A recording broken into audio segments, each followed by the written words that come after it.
नमस्कार. श्री स्वामी समर्थ मैत्रिणींनो, श्री स्वामी समर्थ महाराजांची नित्यसेवा कशी करावी, नित्यसेवा म्हणजे काय, स्वामींची रोज सेवा कोणती करावी, असे अनेक प्रश्न बऱ्याच जणांना पडतात. तर जो व्यक्ती स्वामींची नित्यसेवा करतो त्याच्या आयुष्यातील सर्व संकटे दुःखे दूर होतात.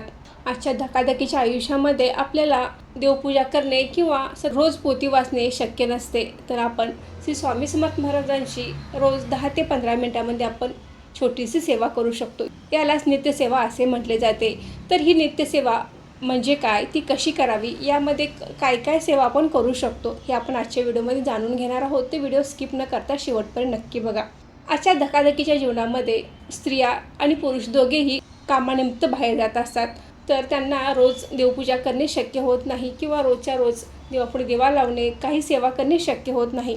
रोज पूजा करणे शक्य नसले तरी देखील आपण देवापुढे रोज सकाळी संध्याकाळी दिवा लावणे आवश्यक आहे. त्याचबरोबर श्री स्वामी समर्थ महाराजांची नित्यसेवा रोज करणे आवश्यक आहे.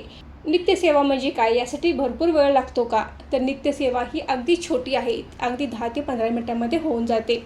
तर या नित्यसेवेमध्ये आपण रोज श्री स्वामी समर्थ या मंत्राचा 11 माळी जप करायचा आहे. अतिशय प्रभावी सेवा आहे. आपण एक माळ नाही तर आपल्याला 11 माळी श्री स्वामी समर्थ या मंत्राचा जप करायचा आहे. हे 11 माळी श्री स्वामी समर्थ महाराजांचा जप होण्यासाठी आपल्याला 7 ते 8 मिनिट लागतात. 11 माळी श्री स्वामी समर्थ मंत्राची ही सेवा होऊन जाते. त्यानंतर स्वामींची दुसरी सेवा म्हणजे तारक मंत्र. आपल्याला एक वेळा तारक मंत्र म्हणायचा आहे. निशंक होई रे मना, निर्भय होई रे मना, प्रचंड स्वामी बळ पाठीशी, नित्य आहे रे मना. हे तारक मंत्र आपल्याला एक वेळ म्हणायचं आहे. एवढी सेवा आपली होऊन जाते. ही सेवा आपल्याला रोज करायची आहे. आणि याच्यापेक्षाही तुम्हाला जर जास्त वेळ असेल तर तुम्ही श्री स्वामी समर्थ महाराजांचे सारामृत आहे, त्यातील 3 अध्याय आपल्याला रोज वाचायचे आहेत. तुम्हाला या तिन्हीपैकी जेवढ्या सेवा रोज करता येतील तेवढ्या तुम्ही करू शकता. तुम्ही रोज 3 अध्याय वाचले तर तुमचे 7 दिवसामध्ये एक पारायण होऊन जाईल. यामध्ये 21 अध्याय आहेत. तर रोज 3 अध्याय वाचले तर तुमचे 7 दिवसामध्ये संपूर्ण एक पारायण होऊन जाईल. अशा पद्धतीने तुम्ही श्री स्वामी समर्थ महाराजांची नित्यसेवा करू शकता. तुम्हाला ही सेवा अशीच कंटिन्यू करायची आहे. स्त्रियांना मध्येच मासिक धर्म आला तर आपण तेवढ्यापुरती सेवा थांबवायची आहे.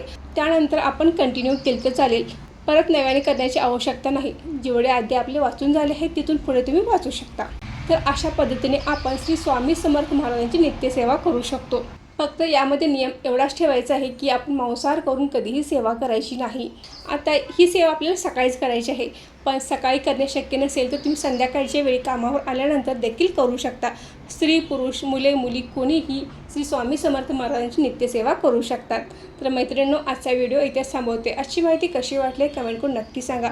व्हिडिओ आवडल्यास व्हिडिओ लाईक करा, शेअर करा आणि सारिका भक्ती विश्व यूट्यूब चॅनल सबस्क्राईब करा. धन्यवाद.